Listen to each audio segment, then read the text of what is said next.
Soil, I never thought I'd fear the little girl I once held in my arms. She used to bring me drawings and cookies. That day, she brought me tea.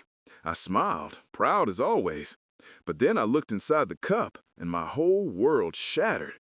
My name is John Miller. I'm 62 years old, retired from the construction company I built with my bare hands. I live in a small town just outside of Asheville, North Carolina, in the same wooden house where my wife and I raised our son and watched our granddaughter take her first steps. My porch faces the mountains. Every morning I sit there with a cup of coffee, listening to the wind hum through the trees. And for a few minutes, I remember who I used to be before life started to take more than it gave. That Sunday morning began like any other. The sky was gray but peaceful. I had my radio on, playing soft country music, and I was flipping through the worn pages of my wife's old cookbook. She passed away 6 years ago, and sometimes when the loneliness crawls in, I read her notes in the margins. It makes me feel like she's still talking to me. She had this habit of writing comments next to every recipe. Too much salt, add honey for love, that sort of thing.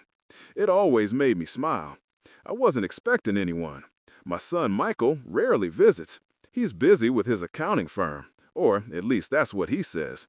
The truth is, ever since his mother died, we've grown apart. He blames me for working too much when he was young. Maybe he's right. Maybe I should have gone to more of his baseball games. But life doesn't let you go back and fix the innings you missed. Around 11, I heard the crunch of tires on gravel. I looked up and saw a silver car pulling into the driveway. My heart lifted when I recognized her. Emily, my granddaughter. She's 22 now, a senior at the university, studying something in business or marketing. I can't quite remember the full title. I just know she's smart, sharper than her father ever was, and always knew how to get what she wanted. She used to be the light of my life. As a little girl, she'd come running into my workshop, covered in sawdust, asking if she could help me build birdhouses. We'd laugh, we'd argue about where to put the holes, and she'd always insist her designs were better. She was fearless back then, curious and kind. But as she grew older, something changed. She became distant, distracted, always on her phone, always in a hurry. When she did come around, it was usually with her father, and their visits always ended in awkward silence. But that morning, she came alone. I stepped off the porch and opened my arms. "Emily, well, this is a surprise." She smiled, a little too sweetly. "Hi, Grandpa. Thought I'd come see you. It's been too long." I hugged her. She felt cold, stiff, like she wasn't really there. But I told myself not to think too much of it. Maybe college life had just hardened her a bit. Kids change. That's what I kept telling myself. We went inside, and she offered to make me tea. That was odd. Emily never made tea before. She always used to say coffee was for grown-ups and tea was for old people. But I just smiled and nodded. I didn't want to ruin the moment. She disappeared into the kitchen. I could hear the clatter of cups and the soft hiss of boiling water. I looked around the living room. The photos on the wall, the dusty clock ticking beside the fireplace, the framed picture of my late wife holding Emily as a baby. It filled me with a warmth I hadn't felt in a long time. Then Emily came back, holding a cup and saucer. "Here you go, Grandpa, just how you like it." Her voice was gentle, but there was something behind it, a slight tremor. I took the cup and smiled. "Thank you, sweetheart. You didn't have to go through the trouble." "It's no trouble," she said quickly, sitting across from me. I lifted the cup. The steam curled upward, and for a second I closed my eyes, breathing in the familiar scent of chamomile. But when I opened them again, I noticed something swirling at the bottom of the tea. It wasn't tea leaves. It looked like a small, dark speck, almost like powder that hadn't dissolved. I tilted the cup slightly, letting the light catch it. It shimmered faintly, like fine dust. My fingers froze. I glanced at Emily. She was watching me too closely, her eyes darting from the cup to my face and back again. That's when the air seemed to thicken. The warmth in the room vanished, replaced by a slow, creeping chill. I set the cup down gently. "You said this is how I like it?" "Yes," she said, smiling nervously. "Chamomile with honey." I nodded. "You remembered." She relaxed a little. "Of course I did. You used to make it for me when I couldn't sleep." That was true. I used to bring her tea when she was afraid of thunder. She'd curl up beside me and whisper, "It's too loud, Grandpa." And I'd say, "Thunder can't hurt you, baby. It just talks loud because it's scared too." I thought of those nights while I stared at that swirling speck. My chest felt heavy. Something inside me said, "Don't drink it." My wife's voice, maybe? Or just old instinct? I reached for my napkin and pretended to wipe my mouth as if I'd already taken a sip.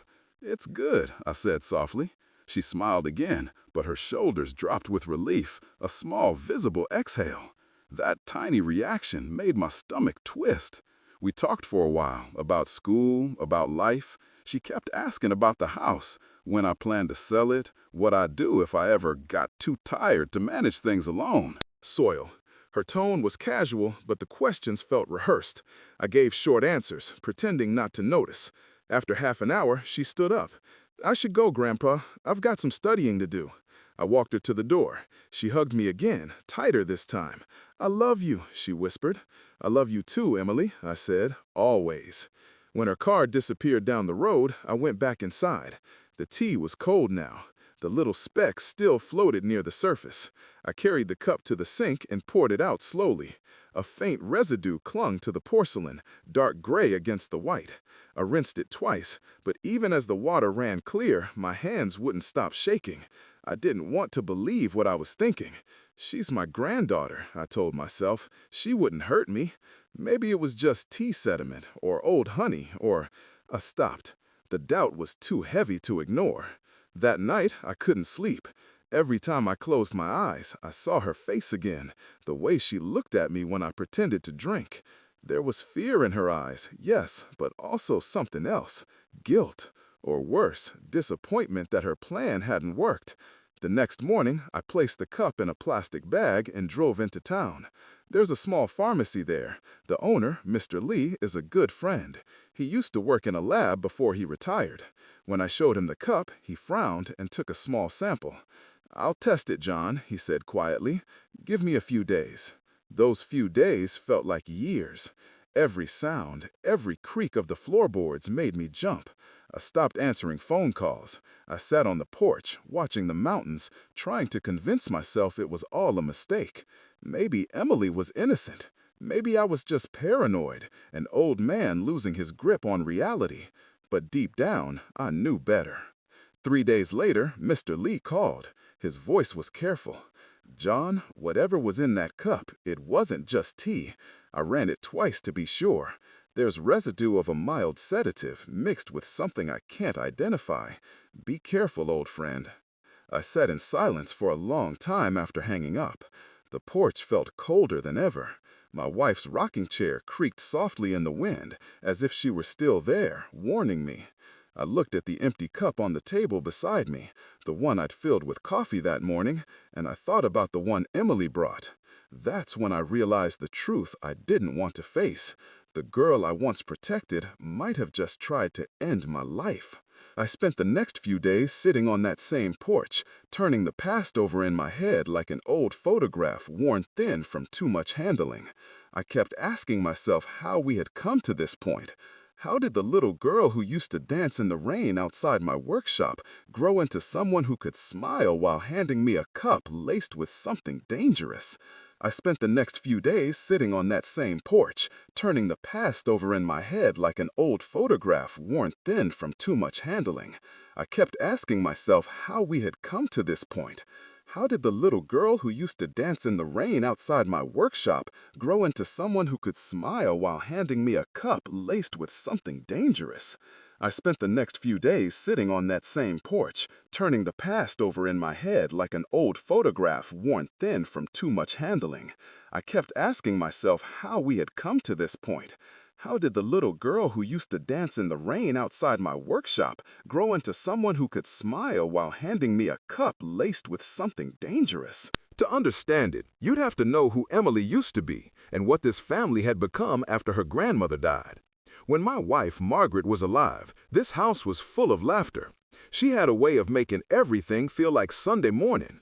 Her cooking, her voice humming old gospel songs, the smell of her rose perfume, they made the world soft. Emily adored her. The two were inseparable. Every summer, Margaret would teach her how to make pies and how to plant flowers along the fence line. The secret to a good garden, she'd say, is patience and forgiveness, the same things that make a good life. Margaret passed away after a long fight with cancer. That was 6 years ago. Since then, the color drained from this house. My son Michael handled the funeral arrangements with the cold efficiency of an accountant balancing a ledger. He cried once, maybe twice, and then threw himself back into work. I tried to stay close to him, but our conversations always ended in arguments. He said I was too sentimental, that I couldn't let go of the past. Maybe he was right. Emily was 16 then, quiet, withdrawn. I thought losing her grandmother would draw us closer. Instead, it built a wall.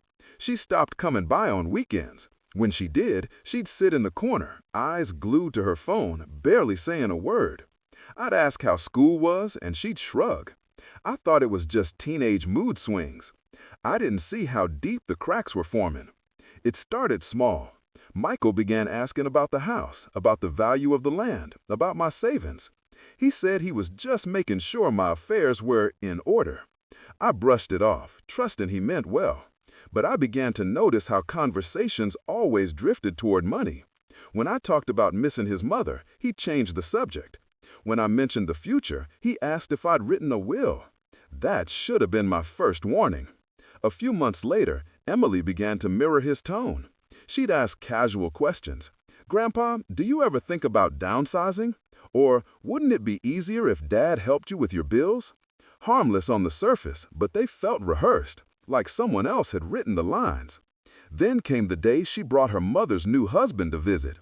His name was Richard, a real estate broker with a smile too polished for comfort.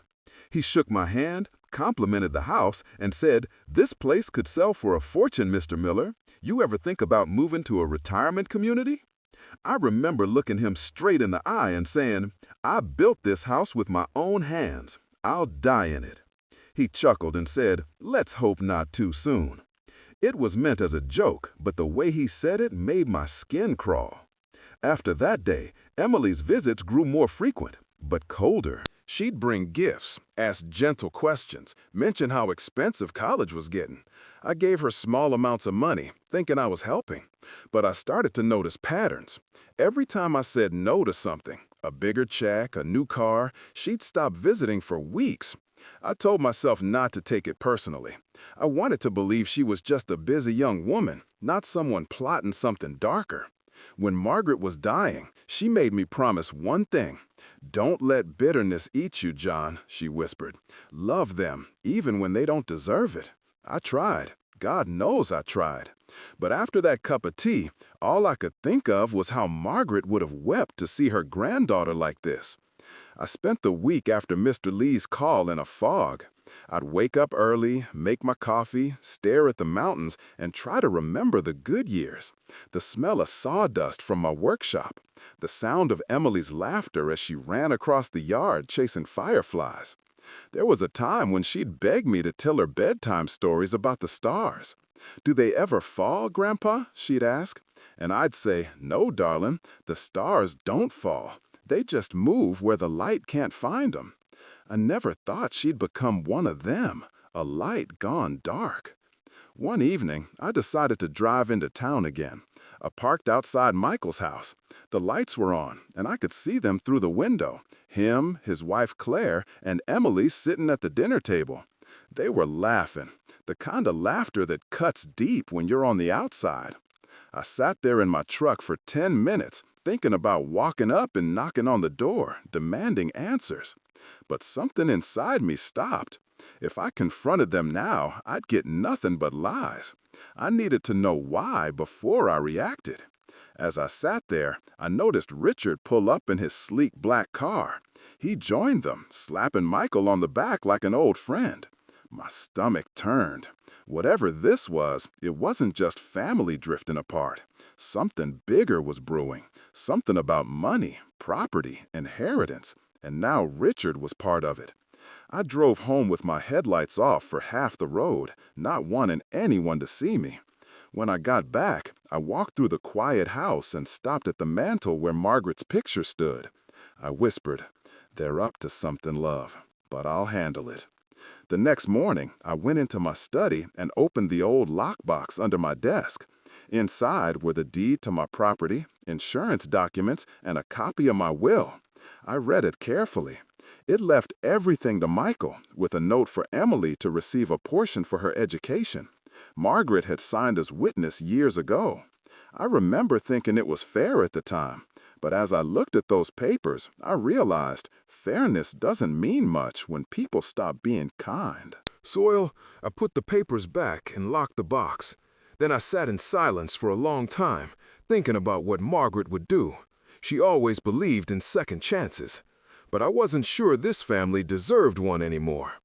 That night, I dreamed of Emily again, her face when she was 5, smiling, handing me a drawing of us holding hands. I woke up before sunrise, the sound of rain tapping against the window. The world was gray again, just like that Sunday.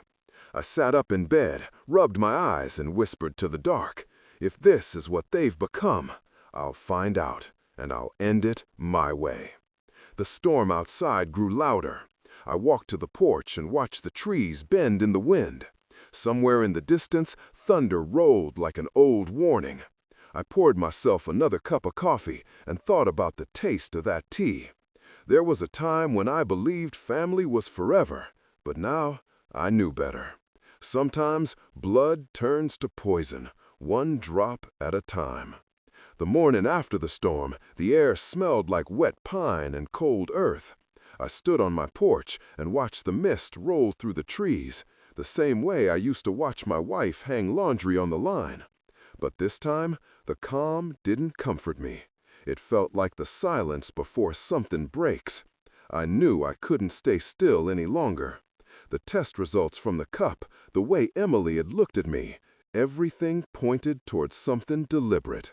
But suspicion isn't proof, and proof is what a man like me needs before he confronts his own blood. I started watching.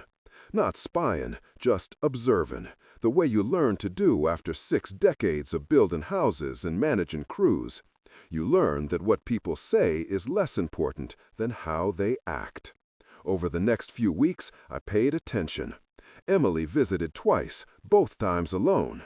She came with that same sweetness, bringing small gifts, a scarf, a new book, and each time she asked subtle questions about the house.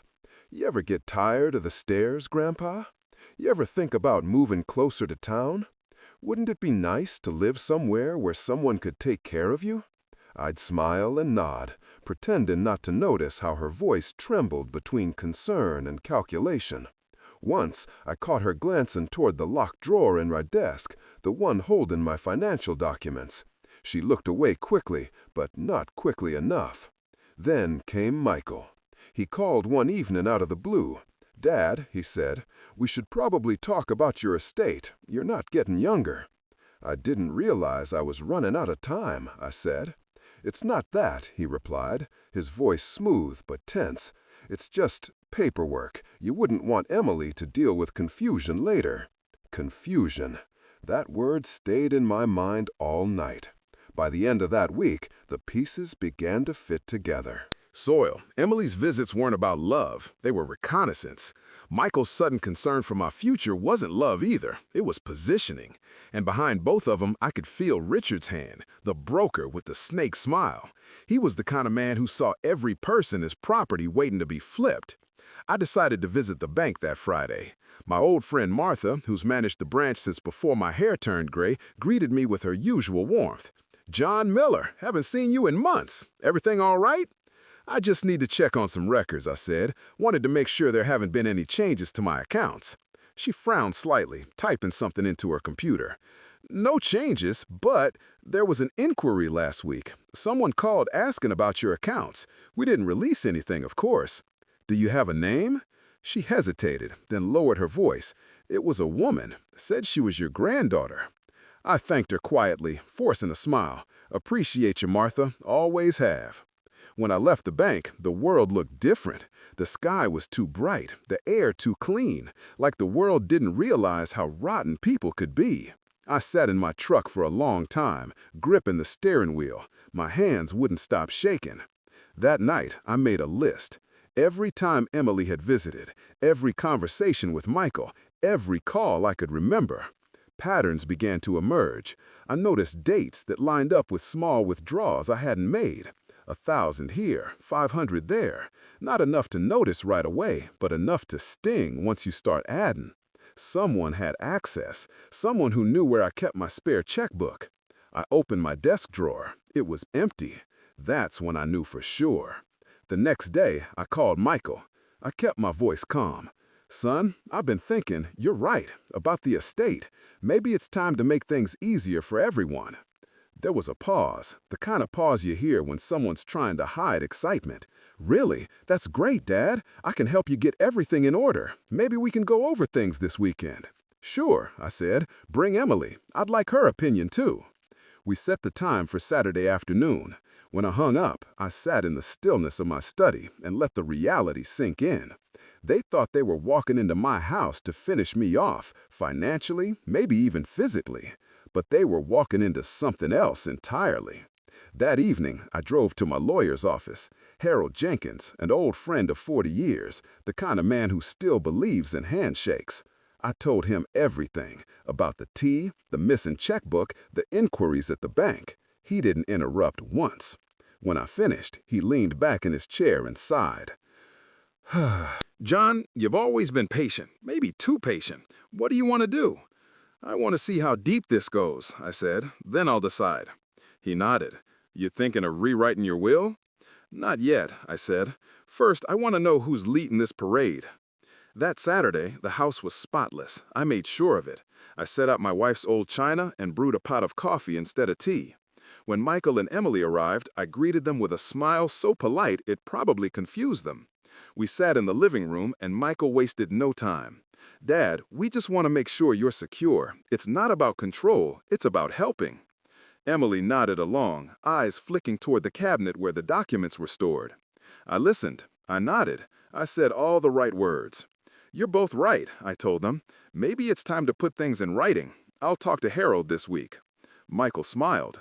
Good. We can go over the details together. I'd appreciate that, I said. Oh, and Emily, next time, no tea. My doctor says caffeine isn't good for me anymore.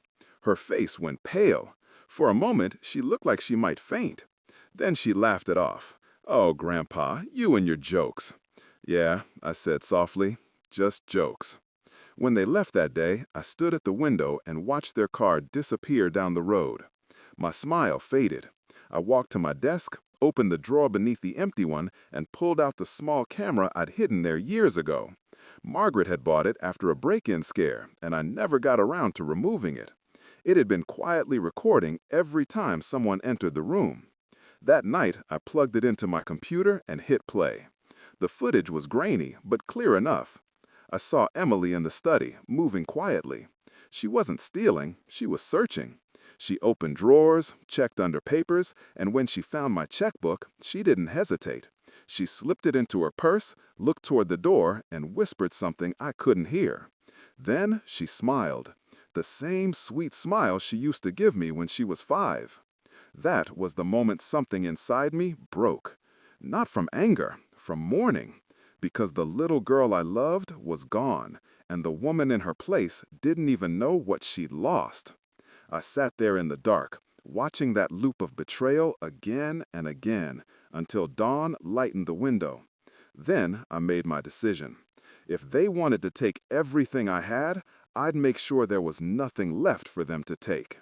The sun came up pale and tired, like it had been watching me all night. I hadn't slept a minute. The footage kept replaying in my mind.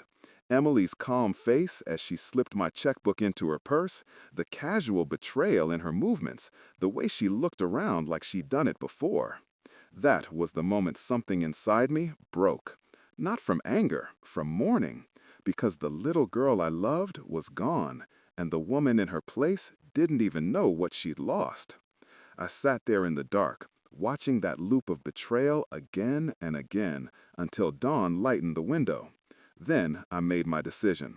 If they wanted to take everything I had, I'd make sure there was nothing left for them to take.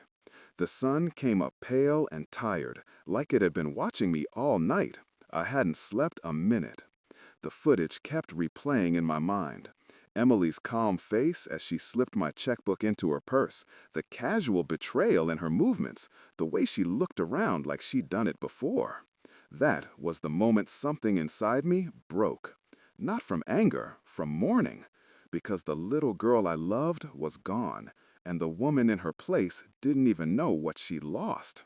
I sat there in the dark, watching that loop of betrayal again and again until dawn lightened the window. Then I made my decision. If they wanted to take everything I had, I'd make sure there was nothing left for them to take. The sun came up pale and tired, like it had been watching me all night. I hadn't slept a minute. The footage kept replaying in my mind. Emily's calm face as she slipped my checkbook into her purse, the casual betrayal in her movements, the way she looked around like she'd done it before. That kind of confidence doesn't come from a first crime. It comes from practice. I sat at the kitchen table with a cup of black coffee, watching the steam rise. It smelled bitter, sharp. The house was silent except for the clock ticking above the stove, counting down the seconds of what I knew would be my last week as the old man they thought they could fool. I made up my mind. I wasn't going to fight them with anger. I was going to fight them with patience, the same way I'd built this house, slow, steady, with every nail exactly where it needed to be. I've learned over time that revenge doesn't need to scream. It just needs to wait for the right echo. That morning, I called Harold, my lawyer. "It's time," I told him. He didn't need me to explain. "Come in after lunch," he said. "We'll make the changes." I drove to his office through the narrow back roads, the ones lined with oak trees Margaret used to love. Every mile brought back her voice. "Don't ever let them turn you cruel, John," she once said. "Be clever instead." I promised her I would, and I was about to keep that promise in a way even she might not have imagined. Harold greeted me with his usual calm. "You look like you've been through a war," he said, half joking. "Feels like it," I replied. "Let's get to work." We sat down and I laid everything out. "I want to transfer ownership of this house to the Miller Foundation," I said, "a charity for single mothers in Margaret's name. Use part of my savings to set it up and put the rest into a trust that supports it. I don't want a penny tied to my family." Harold looked at me for a long time. "You sure about this, John? That's a big move." "I'm sure," I said quietly. I gave them everything they needed: time, love, opportunity. They spent it like spare change. This is my last gift, and it's going to people who'll value it. He nodded, then began typing. I watched the papers fill with new language, new ownership, new beneficiaries, new beginnings. With every signature, I felt lighter. By the time I was done, I wasn't angry anymore. I was free. Before leaving, I told Harold one more thing. "I want to keep this quiet for now. I'll tell them soon, but not yet. Let's let the ink dry first." He gave a half smile. "You always did like a little theater." "Guess I do," I said, standing up. "This one deserves a good ending." When I got home, the sky had turned gold with evening light. I sat on the porch and listened to the cicadas. They buzzed like old memories. I thought about how many times I'd sat there with Margaret, talking about our future. We had built everything together, piece by piece. Losing her had already taken half my world. Losing Emily, that was the rest of it. But I had one last thing to hold on to: the truth. Over the next few days, I acted like nothing had changed. When Michael called, I sounded cheerful. "Just sorting through old paperwork," I said. "We'll get it all sorted soon." When Emily texted, I replied kindly, "Love you, sweetheart." I wanted them comfortable, confident. I wanted thinking they'd already won. Meanwhile, I made small preparations. I cleared out the attic, boxed up old documents, and moved everything valuable into the garage's locked cabinet, the one only I could open. I even cleaned the guest room, knowing they'd be visiting again soon. I wanted the house to look welcoming. There's a kind of satisfaction in setting a stage before the actors realize the play isn't theirs. On Thursday, I got another call, this time from Martha at the bank. "John," she said, "someone tried to access your account online again. Different number this time. We blocked it, but you should know." "Thank you, Martha," I said, keeping my voice calm. "I appreciate you watching out for me." After we hung up, I sat back in my chair and smiled faintly. They were getting desperate. That was good. Desperation makes people careless. Friday morning, I received a text from Michael. We'll stop by tomorrow around 3. Emily wants to bring lunch. Sound good? Asterisk. Perfect. That night, I pulled out Margaret's old journal. The leather was cracked, the ink faded, but her words were still alive. I flipped to the last page she wrote before she died. It said, "If they ever forget where they come from, remind them who built the road." Asterisk. I closed the book and whispered, "I will." Saturday came heavy with summer heat. I woke early, cleaned the house again, and baked the cornbread Margaret used to make. The smell filled every room. It was comforting and cruel at the same time, because it made me realize just how much I missed her. At exactly 3 o'clock, I heard tires on the gravel driveway. Michael stepped out first, wearing a pressed shirt and that same artificial smile he always wore when he wanted something. Emily followed, carrying a basket of sandwiches and lemonade. She looked nervous this time, glancing at me too often. I greeted them with open arms. "Come in, come in. The air conditioner's running, and I made cornbread." Emily smiled faintly. "That's my favorite."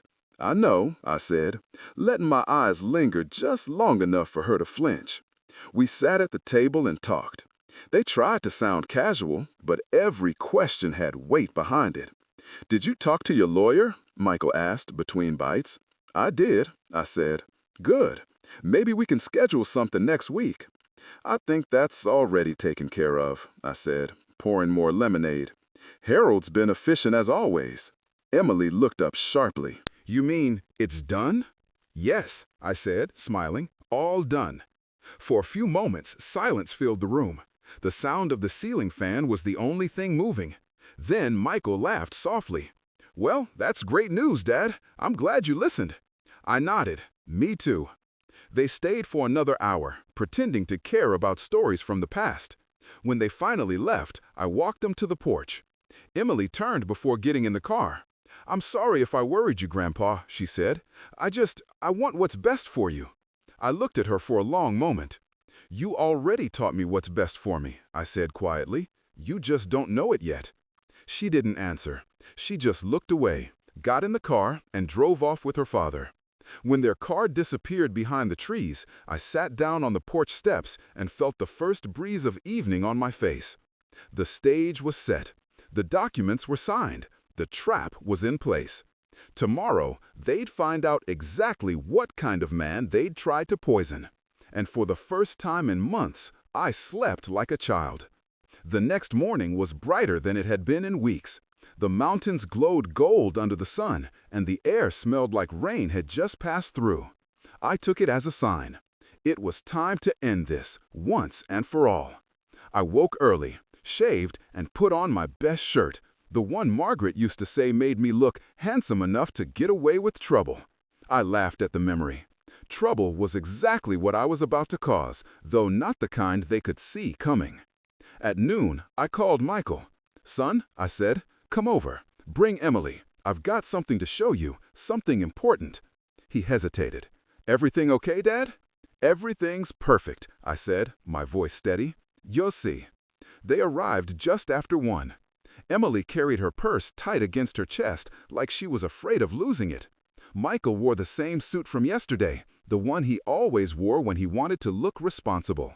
I invited them in and led them to the dining table, where a stack of papers waited neatly beside the teapot. "Sit," I said. "We'll have tea, just like old times." Emily froze. Her fingers twitched against the table. "Tea?" "Yes," I said softly. "Chamomile with honey. You remember?" Her lips parted, but no sound came out. I turned and poured 3 cups. The scent filled the air. Warm, soothing, familiar. I set the cups in front of us and took my seat at the head of the table. "Before we drink," I said, "there's something I want to share. You've both been asking about my estate, about what happens next. Well, it's all done now. No more uncertainty." Michael straightened his back. "That's good, Dad. It's time you didn't have to worry." "Oh, I'm not worried," I said. Not anymore. I slid the papers toward him. He leaned in, scanning the first page. His smile froze halfway. Emily craned her neck to look. Her face went pale.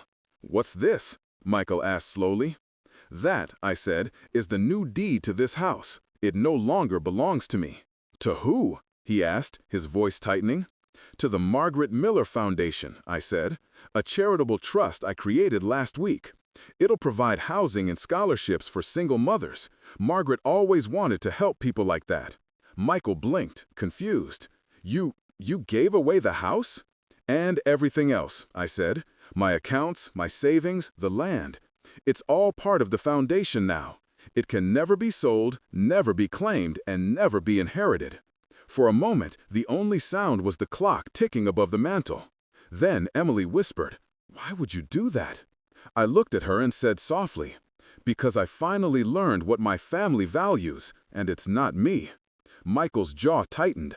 "You can't just give it all away. That's insane. I'm your son." "You are," I said, "and for years that was enough. But lately I've realized being family doesn't mean the same thing to everyone." He slammed his hand on the table. "You think we were after your money?" I leaned forward, meeting his eyes. "I know you were, and I know Emily wasn't acting alone." Her head snapped up. "What do you mean?" I reached into my pocket and placed a small flash drive on the table. "You remember the camera in my study, the one Grandma bought after that break-in years ago. Turns out it still works. You should sit down before you watch what's on it." Emily's eyes filled with panic. "Grandpa, you misunderstood." "I misunderstood nothing," I said quietly. "You stole my checkbook. You called my bank pretending to be me. And you brought me tea with enough sedative to keep me under for hours. You didn't want to kill me, not yet. You just wanted me quiet. Long enough to get what you wanted." Her lips trembled. "That's not true." "Don't lie to me," I said. "You're not very good at it." Michael turned toward her, stunned. "Emily, what is he talking about?" She looked down, silent. I watched his face shift from confusion to disbelief, then to rage. "Dad, this is crazy," he said.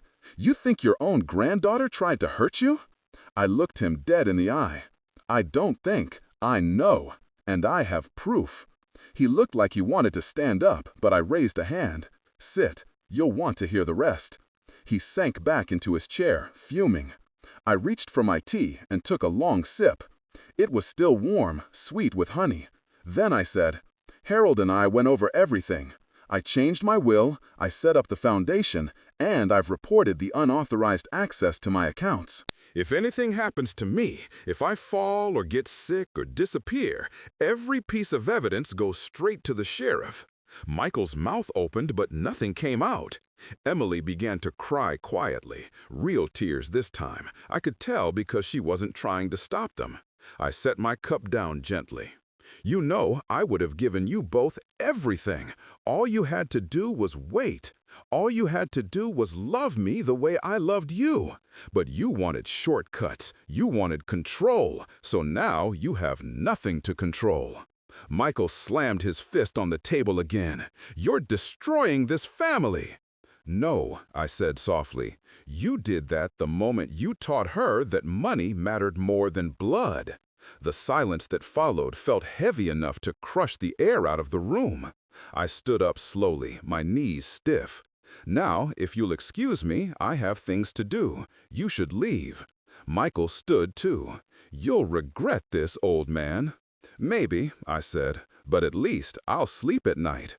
They walked toward the door, neither looking back.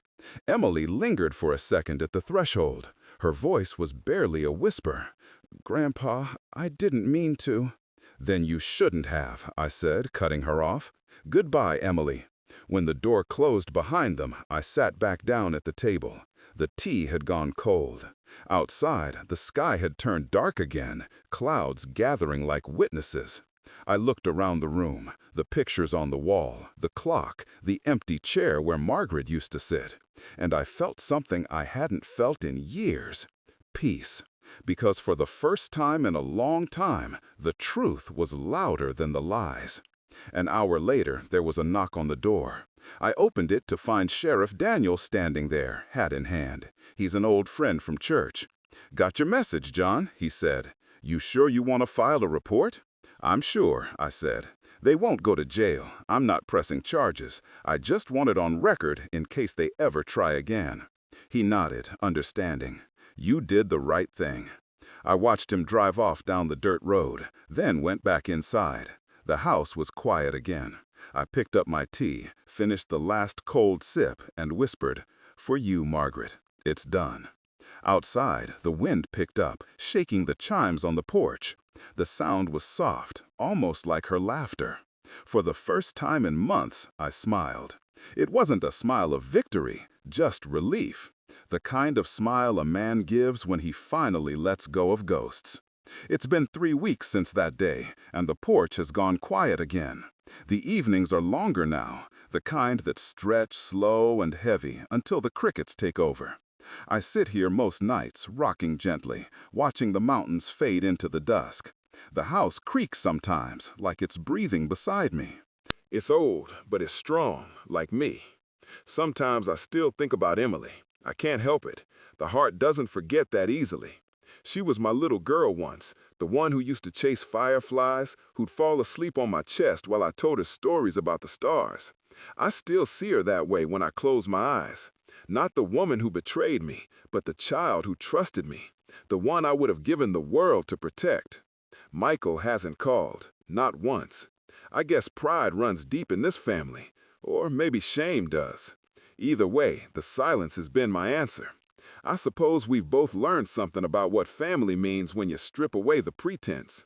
Last Sunday, Sheriff Daniel stopped by. He brought pie, store-bought, not the good kind, and sat with me for a while. We didn't talk about the report. He just said, "How's the house holding up?" I told him it's holding better than most people I know. That made him laugh. But when he left, he said something that stayed with me. "You did what you had to, John, but forgiveness isn't weakness. Don't forget that." I nodded, but I didn't answer, because forgiveness is a tricky thing. You can forgive someone for what they did, but you can't unsee it. You can't unhear the tone in their voice when they say your name like it means nothing. Maybe that's why forgiveness feels so much like grief. You have to bury what you loved, even if it's still breathing. A few days ago, I went into town to meet Harold. We finalized the last papers for the Margaret Miller Foundation.